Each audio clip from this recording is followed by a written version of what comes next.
शहर की चकाचौंध से बहुत दूर बंगाल के सुदूर कोने में बसा है एक शांत और खूबसूरत गांव, कुमीरदांगा। दिन की रोशनी में यह गांव जितना शांत, सुंदर और जीवंत लगता है, रात के अंधेरे में वही गांव बदल जाता है एक खौफनाक और रहस्यमयी जगह में। कहानी की शुरुआत होती है राहुल से। राहुल बचपन में पढ़ाई के लिए शहर चला गया था। अब वह कुछ दिनों की छुट्टी में अपने दादाजी के पास गांव के घर लौट रहा है। गांव लौटने के बाद एक शाम राहुल अपने दोस्तों के साथ बैठकर खूब मजे से बातें कर रहा था।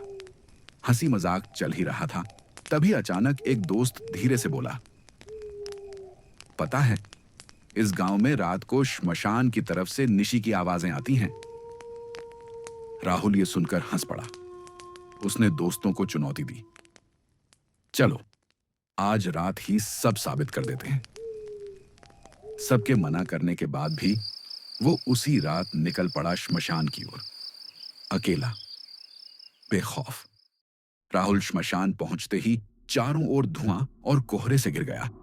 अचानक उस सन्नाटे को तोड़ते हुए एक तीव्र स्त्री स्वर हवा में गूंजा।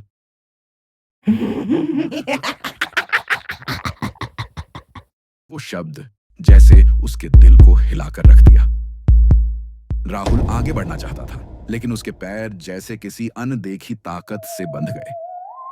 उसे महसूस हुआ कोई उसे जबरदस्ती कहीं खींचे ले जा रहा है। सुबह जब राहुल कहीं नहीं मिला तो पूरे गांव में डर और बेचैनी फैल गई। चारों ओर चिंता और सन्नाटा छा गया। कई कोशिशों के बाद तालाब के किनारे मिला सिर्फ एक जूता और राहुल का मोबाइल। यह देख सबकी रूह कांप उठी। 3 दिन बाद अचानक रास्ते के किनारे राहुल दिखाई दिया। कमजोर शरीर, चेहरे पर गहरी उदासी की छाप। किसी तरह लड़खड़ाते कदमों से वो घर की ओर जा रहा था। राहुल का व्यवहार बदल गया था। वह चुपचाप कमरे के कोने में बैठा रहता, किसी से बात नहीं करता। रात को सोता नहीं, बस कहता, वो मुझे बुला रहा है। गांव के लोग एक दिन एक ज्ञानी पुजारी के पास गए। सबने कहा, पंडित जी, राहुल बहुत बदल गया है, कृपया देखिए उसे क्या हो गया है। राहुल को देखते ही पुजारी बोले, जल्दी एक महायज्ञ की व्यवस्था करो। इसके बाद यज्ञ शुरू हुआ। यज्ञ कुंड में अग्नि प्रज्वलित हुई। चारों ओर धुआं फैल गया और पुजारियों के स्वर में गूंजने लगी गंभीर तंत्र मंत्र की उच्चारण। चारों ओर की हवा एक रहस्यमय वातावरण से भर उठी। यज्ञ के दौरान अचानक राहुल चिल्लाया, वो आ गया है। राहुल की आंखें लाल हो चुकी थी। सबके बीच समय ठहर सा गया और सब चुपचाप राहुल की ओर देखने लगे। राहुल को तब कुछ भी याद नहीं रहा।